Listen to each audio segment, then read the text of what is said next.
Et bonjour à toutes et à tous et bienvenue dans Jeux Vidéo, votre émission hebdomadaire d'actualité sur le jeu vidéo. Et aujourd'hui encore, on va procéder en 3 étapes, les jeux auxquels j'ai joué, les actualités et les sorties de la semaine.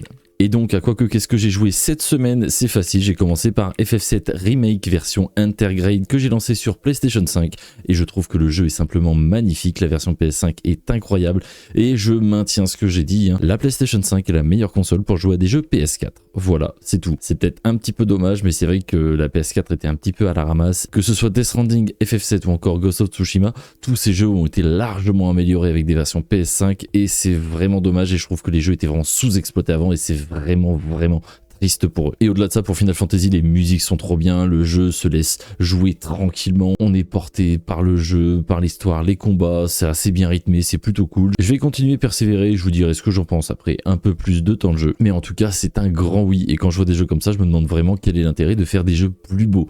Que les environnements, les jeux de lumière, même les personnages ou les effets visuels pendant les attaques, tout ça c'est magnifique et je ne vois pas l'intérêt technologiquement d'aller plus loin que ça, à part pour user des cartes graphiques qui coûtent 3000 €. Mais c'est pas le seul jeu auquel j'ai aussi joué à Citizen Sleeper, qui est un jeu que vous ne connaissez peut-être pas, mais en tout cas lui, on va en reparler dans les sorties de la semaine. Et j'ai découvert une petite démo sur Steam, un jeu obscur, c'est Death Howl. Et ce qui m'a intrigué ici, c'est que le jeu s'appelle Death Howl, Souls-like Deck Building.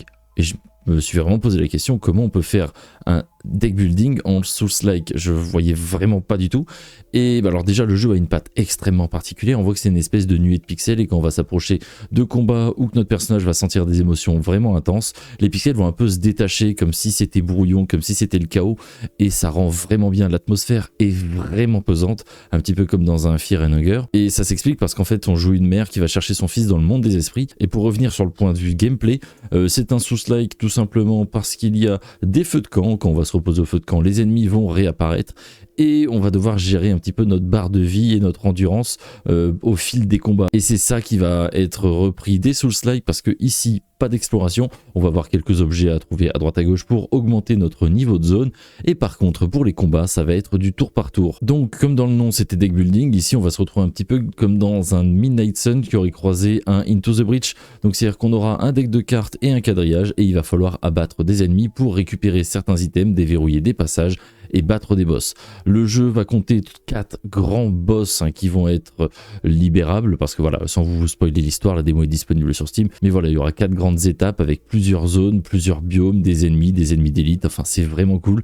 La démo je l'ai terminée en 2 heures, j'ai vraiment passé un super bon moment et tout ce que j'attends en fait c'est de pouvoir continuer le jeu. C'est prévu pour 2025 sur PC, j'imagine assez mal un portage console, mais en tout cas c'est très bien, c'est très bon, la démo c'est gratuite, donc allez l'essayer. Et c'est ce qui va clôturer du coup la partie des jeux auxquels j'ai joué cette semaine et on va passer tout de suite aux actualités qui sont plus ou moins tristes, ça dépend lesquelles. Donc déjà, on va se faire un petit onglet annulation, parce que oui, plusieurs jeux ont été annulés cette semaine. On a donc un jeu de Bluepoint Games et de Bend Studio qui ont été annulés, ce qui fait 2 jeux. Bluepoint, pour rappel, ils avaient fait le remake, c'est plus un remaster de Shadow of the Colossus et ils avaient aussi fait le remake de Demon's Souls. Donc c'est dommage parce que c'est un studio qui a un certain talent et on annule ce qu'ils étaient en train de faire. Donc c'est un petit peu triste, mais Bend Studio, c'est ceux qui étaient derrière Days Gone et ben voilà, après cette prix, votre jeu s'est pas assez vendu alors qu'au final c'était pas si loin des ventes d'un Ghost of Tsushima.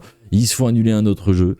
C'est voilà, politique de Sony, ils sont en train de changer. Je pense qu'ils ont eu peur de Concorde, donc tout ça, ça devait bosser sur des jeux services, vraiment pas ouf. Et le dernier jeu annulé, encore du côté de chez PlayStation, mais pas tout à fait, c'est un MMORPG dans l'univers d'Horizon. C'était développé par NCSoft et c'est juste dû à un remaniement des investissements qui ont été réalisés par NCSoft, donc sûrement en lien avec Black Myth et sa réussite commerciale. Le MMORPG Horizon, c'est ciao, c'est au revoir, on n'en entendra plus parler, mais ça n'a rien à voir avec le jeu multijoueur sur lequel travaille Guerrilla Games, donc il y aura quand même un jeu multijoueur Horizon qui est prévu, mais voilà, ça c'était un MMORPG développé par NCSoft, mais c'est de l'histoire ancienne, c'est annulé. Je vous propose de rester dans les mauvaises nouvelles, comme ça après on parlera de choses un petit peu plus joyeuses, mais Dragon Age Veilguard a foiré, n'a pas été à la hauteur des attentes et a bidé.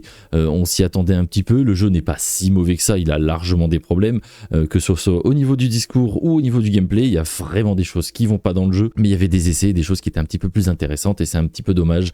Je pense que le jeu a été coincé par des directions, comme je le disais, plus que douteuse, au détriment bien évidemment du jeu et de son rendu final. À ça s'ajoutent les performances décevantes de FC25, qui là pour le coup est un gros billet pour Electronic Arts, et ces deux échecs de deux gros mastodontes qui sont sortis fin 2024 font que EA a chuté en bourse.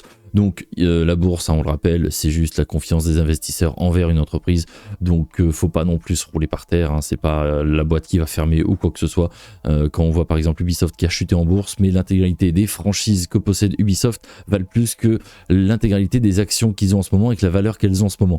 Donc ça n'a pas vraiment de sens, on peut pas racheter Ubisoft au prix auquel elle est, sachant que les franchises qui appartiennent à Ubisoft valent plus, ça n'a pas de sens. Donc voilà, il faut toujours remettre en perspective. Souvent quand les graphiques se cassent la gueule, les gens ont tendance à crier au scandale, à faire leurs influenceurs un peu ratés, à parler de choses qu'ils ne comprennent pas. Mais en tout cas, EA a chuté en bourse, et c'est plus à cause des performances de FC25 qui, comme je le disais, représente un gros billet dans le portefeuille annuel et dans les revenus d'Electronic Arts que Dragon Age Veilguard, qui était un peu plus comme un Mass Effect ou comme un Dead Space, qui sont des jeux qui au final ne rapportent pas énormément d'argent par rapport à, je vous dis, un colosse comme FC25. On va passer maintenant à une nouvelle que je ne sais pas qualifier de bonne ou de mauvaise. Je pense que c'est une mauvaise, mais peut-être que pour une personne qui va regarder ça, ce sera une bonne nouvelle.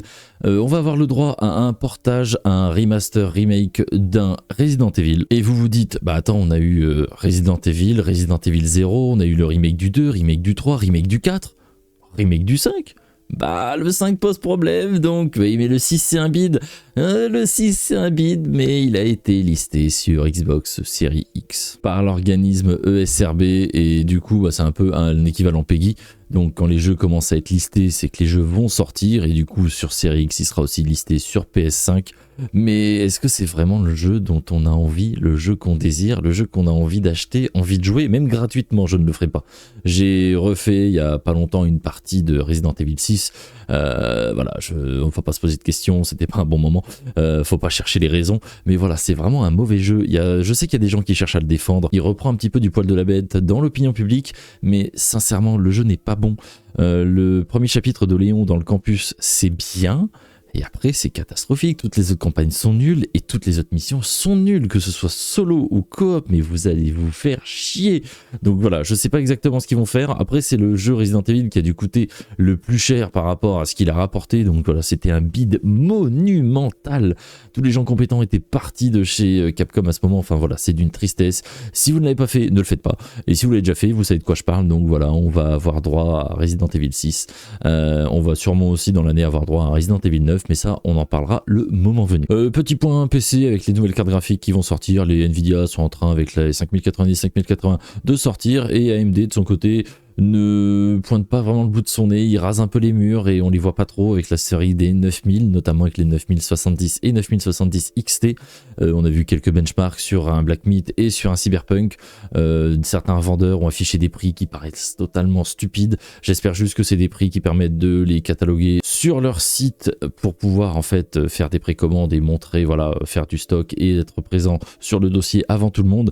Mais à plus de 1000 balles, les cartes graphiques, sincèrement, les PC Master Race là, va falloir m'expliquer, parce que quand vous mettez le prix de 4-5 générations de consoles dans un PC en disant oui on est meilleur, tu fais bah ouais normal. Donc voilà, un peu bancal. Avoir la réponse d'AMD, on a vu que la dernière 5090 avait été reçue par pas mal d'influenceurs, on va pas dire journalistes mais vraiment influenceurs, où on leur offre une carte à 2500-3000 euros en disant ouais elle est bien, bah ouais tu m'étonnes Truduc, honteux, enfin ça me désespère. Mais on va retourner du coup en parlant jeux vidéo, mais pas vraiment, avec la sortie de Sonic 3, le film qui est sorti pour rappel le 25 décembre, le jour de Noël, et c'est devenu la 5e meilleure adaptation de jeux vidéo, la 5e adaptation la plus rentable de l'histoire du cinéma.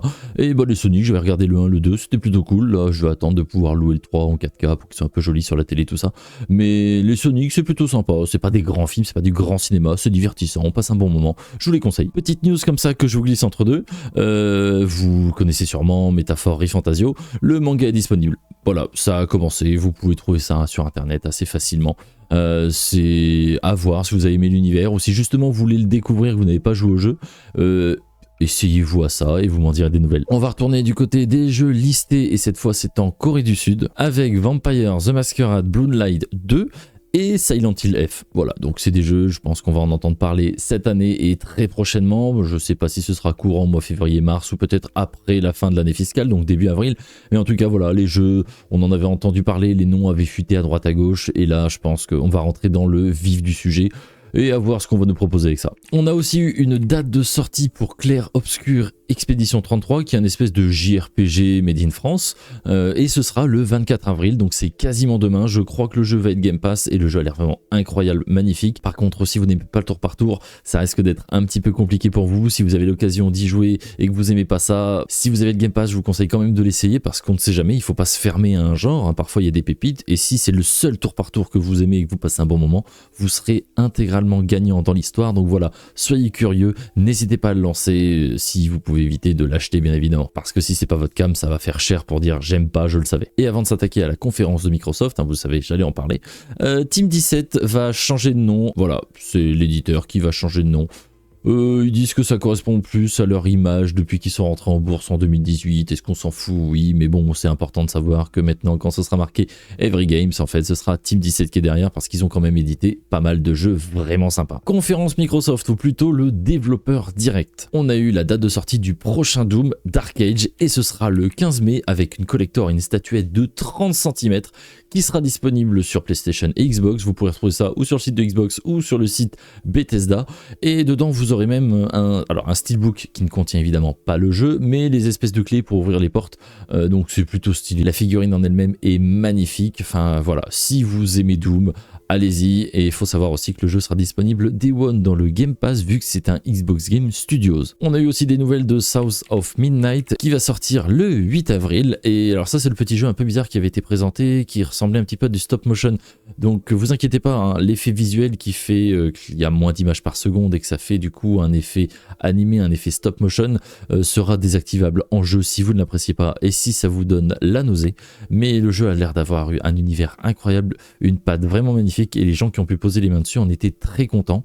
Donc ça arrive quasiment demain, c'est vraiment cool, et on en reparlera quand j'aurai posé mes petites mimines dessus. Et c'est sorti de nulle part, on a un Ninja Gaiden Black qui est ressorti sous Unreal Engine 5, c'est disponible dans le Game Pass déjà actuellement tout de suite là au moment où vous voyez cette vidéo, et un Ninja Gaiden 4 a été annoncé. Voilà, ça va arriver, on sait pas trop quand, mais voilà, ils bossent dessus, c'est cool, ça va relancer un petit peu cette série qui avait été oubliée de beaucoup, et bah c'est vraiment bien pour le JV. Xbox a présenté vraiment pas mal de choses et c'est vraiment sympa. Donc voilà, c'est tout pour les infos. Il y en a eu des bonnes, des moins bonnes, des neutres. En tout cas, c'est ce qui s'est passé cette semaine, et du coup on attaque sur les sortie de la semaine prochaine. Et on va commencer avec un jeu le 28 janvier qui est Eternal Strands, qui va sortir sur PC, PS5 et Xbox Series, et en arrivant dans le Game Pass Day One.